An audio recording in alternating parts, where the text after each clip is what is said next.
નમસ્કાર વિદ્યાર્થી મિત્રો, સ્વાગત છે તમારું તમારી પોતાની યુટ્યુબ ચેનલ માય ક્લાસમાં. આજે આપણે ભણીશું ધોરણ 7 વિષય ગુજરાતી લેખન વિકાસમાં નિબંધ 10 મારું પ્રિય પશુ ગાય. જો વિદ્યાર્થી મિત્રો, આશરે 15 વાક્યોમાં આપણે નિબંધ લખવાનો છે. મુદ્દા આપેલા છે, મુદ્દા વાંચતા જાઓ, એના ઉપરથી આપણે નિબંધ લખીશું.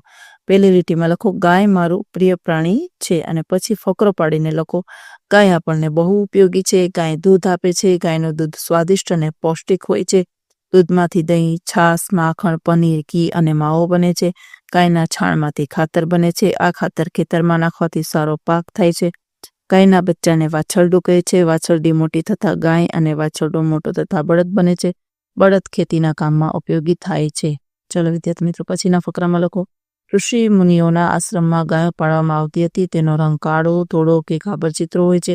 તે રૂપાળી લાગે છે. ઘણા કુટુંબો ગાયો પાડીને પોતાનું ગુજરાન ચલાવે છે. ગાય પવિત્ર પ્રાણી ગણાય છે. લોકો ગાયને ગૌ માતા માને છે અને તેની પૂજા કરે છે. કેટલીક ધાર્મિક વિધિઓમાં ગૌમૂત્રનો ઉપયોગ કરવામાં આવે છે. ઔષધ તરીકે પણ તેનો ઉપયોગ થાય છે.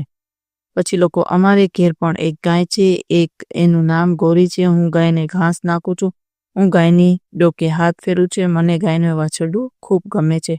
ચાલો વિદ્યાર્થી મિત્રો, આજના વિડીયો લેક્ચરમાં આટલું જ. જો તમને આ વિડીયો ગમ્યો હોય તો લાઇક કરશો, તમારા મિત્રો સાથે શેર કરશો અને મારી ચેનલને સબસ્ક્રાઈબ પણ કરશો. આવજો.